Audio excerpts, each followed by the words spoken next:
Coming up on today's episode of Needed Conversations. If you don't learn the protocols of the next level before you get there, the very thing that was designed to bless you will in fact crush you. There's a scripture that talks about new wine being put in the new wineskin, but a lot of us want to expect the new, but still have the old structure, which the scripture talks about. It's not going to be able to hold it. It's insanity to expect a different result if you're doing the same thing. Many marriages are going to struggle when one or both of the spouses resist change.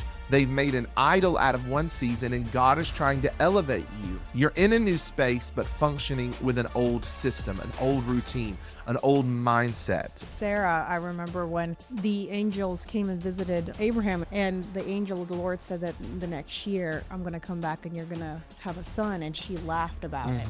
Sometimes what your spouse receives from God, you may need time to process. Yeah. And God is going to speak to them if you are consistent in being integrous and praying. God is going to speak to them directly and say there's nothing impossible for the Lord. Even if you feel like you're old, your season has passed, how is this going to be even possible? Even in the natural, increase your capacity for the impossible, because God is the God of the impossible. He will make a way where there seems to be no way.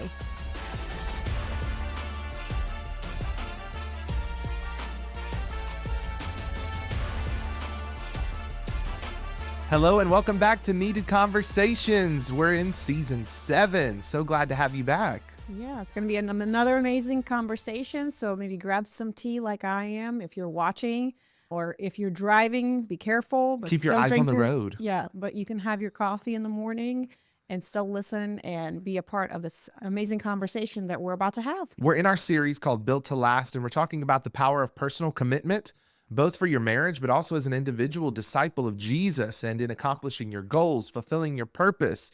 And today we're talking about the new rules of marriage for a new season and what to do when you feel as if your life has shifted for whatever reason. Maybe God has promoted you, giving you new opportunity. You feel expansion on the horizon, but you're feeling the tension in your marriage, like you're almost feeling out of love, quote unquote, if you want to use that terminology.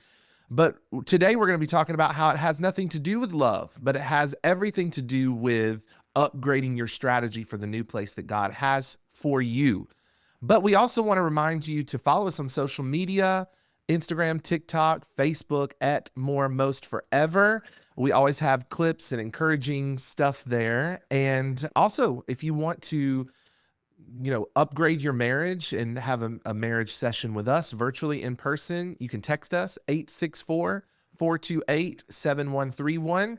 You can also submit your questions. That is our ministry line. So Viktoriya and I are answering those questions, as well as going to moremostforever.com, where you can find marriage resources, books, courses, all of that great stuff. And we're so excited about what's happening in our ministry, right? Yeah. The new things that are unfolding. We're literally living it as we're also preaching it as well to you guys. We have had several of those in our lives, like the really pivotal moments where we had to completely shift our strategy on how we approach. And it was because we both felt very frustrated. And I think that we ended up pointing at each other. And I think once we came to the table and started having a conversation, we realized that both of us are just stepping into a new season. And that means that we need new strategies, maybe a new budget, a new way of supporting one another in a specific area. And so we are living in the same place, kind of not in the same place. We're growing every single day, but we're kind of hitting that marker again where a new season is shifting. And we are now having to create new rules for where we're going. So I love this statement that I was just typing up today. And it says, if you don't learn the protocols of the next level before you get there, the very thing that was designed to bless you will in fact crush you. And this is particularly true for your marriage. And every single couple goes through seasonal changes. There are some things that are thrust upon us. Other things you can anticipate coming, right? When you're about to have a child, you got 9 months of preparation.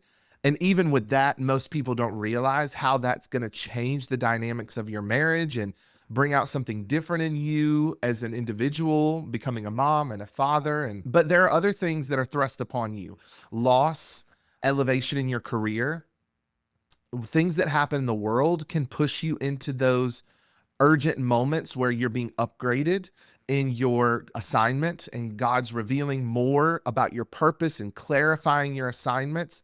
And that also requires a very strategic upgrading of the way that you manage your marriage as well, in order to keep love alive. And when I say love, obviously there's unconditional love, but there's also that sense of dedication and passion between you. And if you go into that new season not considering the potential fallout from what is supposed to be a blessing for you in many cases, it's going to end up crushing you. So if you fail to make the decision going in and upgrading your protocols, that thing that's supposed to bless you is going to crush you. So the question we're going to ask today is, are you in that place? Do you feel things have shifted? Maybe it's an upgrade on your job. Maybe your kids are moving into a different age group. Maybe they're moving out of the house. Maybe God is moving and shifting how you do ministry, or changing your business model, and you're pivoting with the times. And are you being passive with your marriage in the process? Yeah, there's a scripture that talks about new wine being put in the new wineskin, but a lot of us want to expect the new, but still have the old structure, which in the scripture talks about it's not going to be able to hold it. It's going to burst. And in the same way, there's a saying in the world that talks about that it's insanity to expect a different result if you're doing the same thing. And that's something that I've been telling myself recently, to just motivate myself and to make sure that I keep myself in line with my thoughts and with my actions, that it's in alignment, that if I'm moving in a different direction, then my habits that I'm doing today is not appropriate for where I'm going tomorrow. So therefore, I have to sit down, I have to strategize. I have 24 hours in a day, 7 days a week, just like anybody else. And maybe what looked like it worked for last season is no longer working now. So I have to re-strategize where my priorities are going to be. One of the words that Ryan has spoken kind of for us as a family was zoom out and zoom in. And I think when he in first... 2025, yeah. And I didn't really understand that statement, but I was kind of mulling over it. And to me, it means, we zoom out, we see the full picture. Nothing has changed about our vision that God has given us. And the mission, yeah. And the mission, but we're zooming in to make sure that we're laser point accurate and focused on that specific vision. So every single week and month and quarter, and in 6 months, we'll look back and say, we have accomplished this because we were very intentional about pursuing a specific thing and building a new structure for where we're going next. And even with what we're doing, it is important for us to cultivate strong relationships and strengthen our network, because I think it's going to take a team to get us to where we're going. And that scripture that I love is from the book of Luke 5:37-38. And Jesus says, "No one pours new wine into old wineskins. Otherwise, the new wine will burst the skins. The wine will run out and the wineskins will be ruined. No, new wine must be poured into new wineskins." And of course, there's greater theological connotation to that. But on a very practical level for you and I, it means that we have to build a new structure for the new that we're moving into.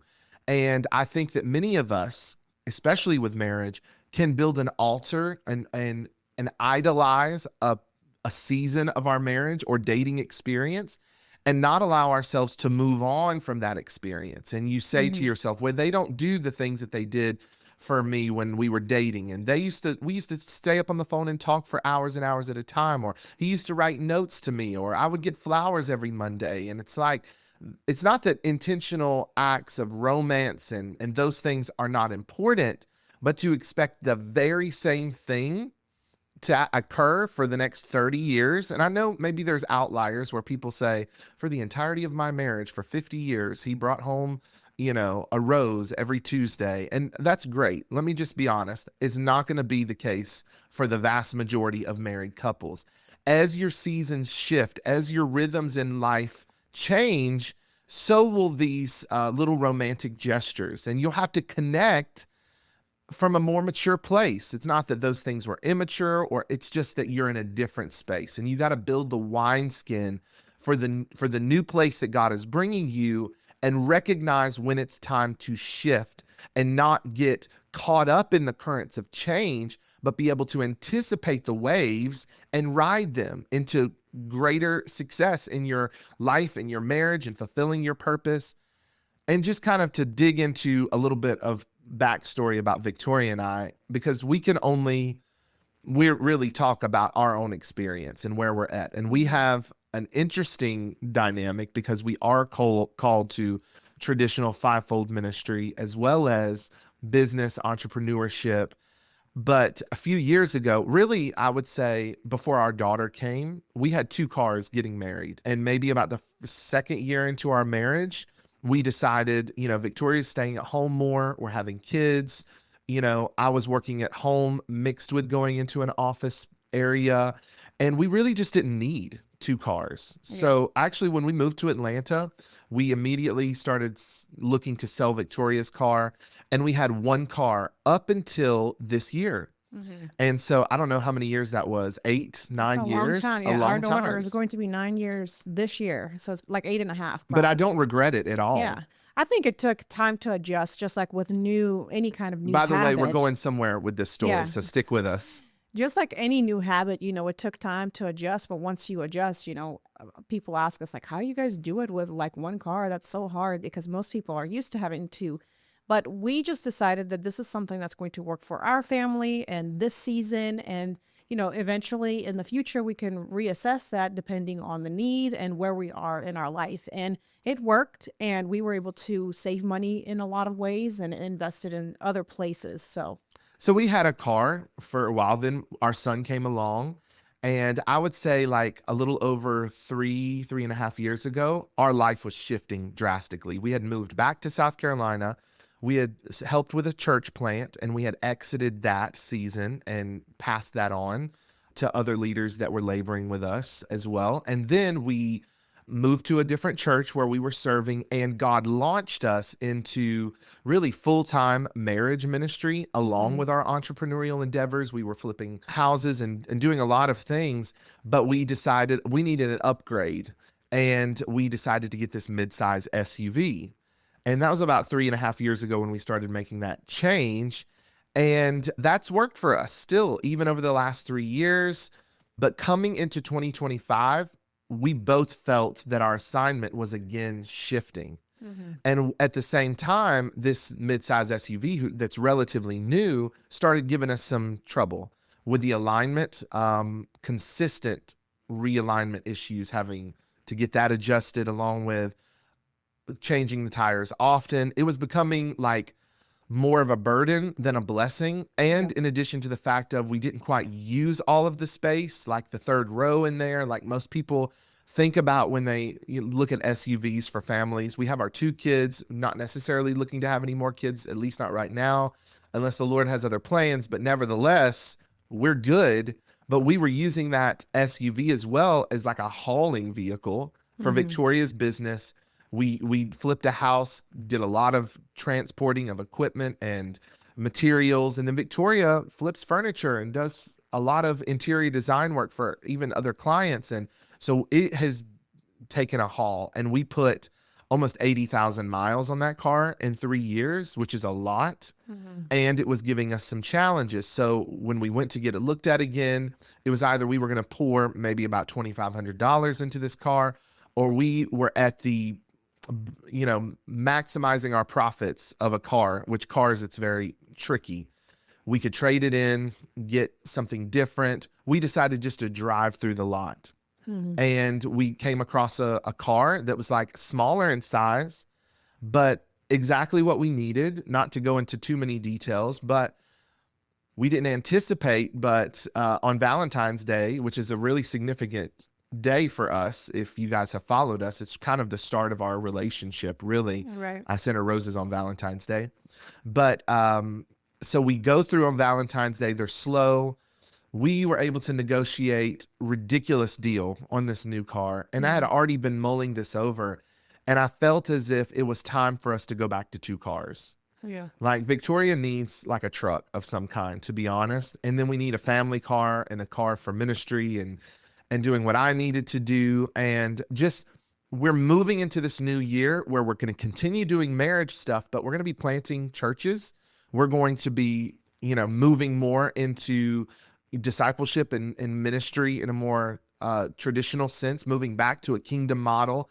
And so a lot is changing in our lives. So we need this space for growth, but this is still a stretch of faith for us as well. But we ended up getting an incredible deal. We ended up making a big profit on our SUV, mixed with, we got this car way under the market value. And so in that day, in one fell swoop, it all changed for us.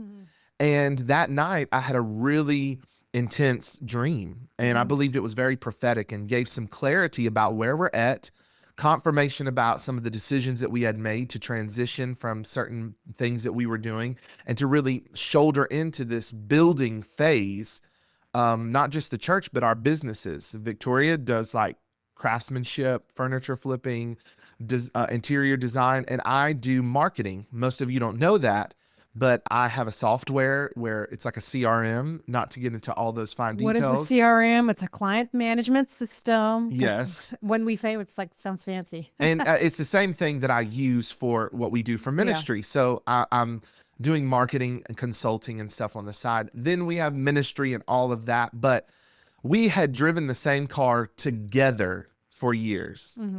And this was just a prophetic sign that it was time for us to start working in tandem, but really defining our particular gifts and talents. For her to lean into her business, which is also a part of her ministry. And when we build our retreat center with land and everything she does with craftsmanship and gardening, even if you follow her on social media, that's going to be incorporated into our ministry.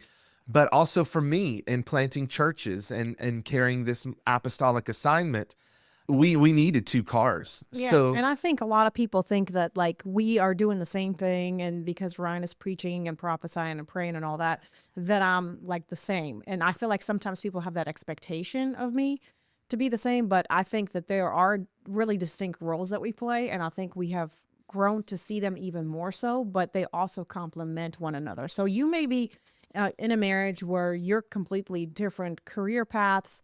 We teach this about writing a vision for your marriage and how you can work in parallel. It doesn't mean that your spouse has to do the same thing that you're doing, but how can you work together? And Right. working together means that you come to the table and say, hey, I feel like we're in a different season now. Maybe I'm getting a promotion, So this is the time that you need to sit down and say, we need to figure out what our household looks like. What is our future plan? Where are we going with this? Not just, oh, this is a great high, like getting a new car. This is exciting. No, there's a purpose for it. And that's how you have to think about it. Not living beyond your means or trying to say, yeah, I'm moving by faith, but I'm not using wisdom. I'm not writing my vision. I'm not writing my goals and sticking to them. I'm just going to like put it out there verbally, but do nothing with it. That's not going to lead you to nowhere. So, and that, it might be kind of off the wall for you, but for us, it was significant. yeah. We needed 2 cars for this next phase of building. And it was time for us to let go of the old strategy that was becoming misaligned. That was a prophetic sign for us, among other things. But like your car in a dream, just to get a little prophetic here, whenever you dream about yourself in a car, it represents your ministry or your purpose. And so whether you're in the driver's seat or not, all of those have like prophetic connotations to it. But for us, I think that making this transition means that we're getting ready to move into our elevated position in God's kingdom, as well as the expansion of our ministry and the influence and the blessing of God upon our business in a greater way, businesses. And it's time for us to reposition. And we've been doing that over the last, probably since October. But this was just an even greater confirmation And with that, the expectations around our marriage and the intentionality has to change as well. And in addition to maybe even the allocation of household responsibilities and the rhythms of Right. how we care for our kids every week and all of the things that we're engaged in, we're freeing up time here, but then we're also filling it with new responsibilities over here. If you were just to look at our situation and apply your life, right? Are you in a place where God is trying to elevate you? You got to recognize when it's time to shift. And many marriages are going to struggle when one or both of the spouses resist change. They've made an idol out of one season and God is trying to elevate you. And so you're in a new space, but functioning with an old system, an old routine, an old mindset. A mentor of mine helped me redefine the idea of backsliding, which is kind of a churchy term, which most people relates to sin. But really, backsliding means to reach back into an old paradigm and using those protocols for the previous season for this new place that God has brought you into. And particularly that can relate to sin, of course. Once you become born again, you're reaching back into that old sin consciousness. But even as it relates to just God elevating you in your life and ministry and business, you've got to learn the protocols of the new season. That means the language of the new, the decorum, the way that you move and act. So you have to operate in that space in your mind before you fully step into it, right? So anticipate those changes. One of the things I love is the example of Abraham and Sarah, who began as Abram and Sarai. And God came to Abram and said, I'm going to make you a father of many nations. Right. And he changed his name. God could have stopped there, but he didn't, because he understood that them being in covenant as a husband and wife, what God was doing in Abram to become Abraham, God would also have to do inside of Sarai to become Sarah. And he infused them with grace, literally and prophetically within their name, to be able to accomplish that task. And so while you, like Viktoriya said, may not be in the same industry or have the same calling as your spouse, if God is doing it in them, he's doing it in you as well. You're a part of them. You're a part of their success. You're a part of their challenges. And so while the calling was to Abram, it was actually to both of them. They were affected the same, even though Sarah was not there at the moment hearing necessarily the instruction from God. God had to change both of their names. So anything you want to add to that piece? I just had a thought about Sarah. I remember when the angels came and visited Abraham, and she was preparing the meal, and the angel of the Lord said that the next year I'm going to come back and you're going to have a son, and she laughed about it. So like, to me, sometimes what your spouse receives from God, you may need time to process. And God is going to speak to them if you are consistent in, being integrous and praying. God is going to speak to them directly and say, there's nothing impossible for the Lord. Even if you feel like you're old, your season has passed, the next generation should step up. How is this going to be even possible, even in the natural? And that's what God is going to lead you, both of you, to really elevate your faith and to increase your capacity for the impossible, because God is the God of the impossible. He will make a way where there seems to be no way. And so I thought about, Sarah in that moment, like, because Abram had those conversations with God already. And this was kind of like her first time hearing that. And it sounds ridiculous. It really sounds like, how is this even going to happen? Right. I thought that's That's powerful. good. So if you're in that place where you feel change happening, maybe it's elevation, or it could even be on the other side of things, loss changes you as well. Yeah. And most people don't think that loss is an elevation, but in fact that it is. But you've got to anticipate those changes that you're stepping into. And then you got to establish new roles and responsibilities. Once you recognize that you're shifting, how can you function together? That's everything from maybe one of you managed the finances in the house, and now you have to split those responsibilities. Especially, I remember back when we had 2 jobs when we first got married, and we had an agreement about how finances worked. And then you came and I was promoted and got a different type of position. And then we were one salary household. You were at home, but you were supporting me. But, now we had to manage money in a different way. The same may be true for you. And please jump in, Victoria, anytime if you feel. No. Yeah. The same thing is like with our one car situation. And we're in that space now where God is shifting us. We're going to buy a work vehicle for her needs with a truck and all of that. So if you see Victoria putting around town in a truck, just give her a wave, okay? But if you don't adjust your roles, what's going to happen is frustration's going to build. You're going to start feeling held back. And in reality, you just need a better system for this new season. But you got to talk through it. And that could be even parenting duties, not just money, but maybe you were equal in one season, but now another one needs to step in a different way. I forgot the exact ages, but I heard this psychologist, I believe it is, talk about how from 0 to 6, really the mother plays the integral role in a child's development, but 6 and above, particularly for boys, the husband has to step in and provide discipline and structure in a greater capacity. So often we think that it's a 50-50 partnership, but I don't think it's that at all. I think it's you give 100%, each of you, but in a different way, in a different season, whether that be with money, your career, with parenting. So you got to get out of this, like it's going to be 50-50 all the time, and holding that standard and then feeling disappointed when it might just be your season to bear the grunt of the work in a particular area. And also, whenever you are in a new season, reframing what winning looks like in your marriage is also very important. Yeah.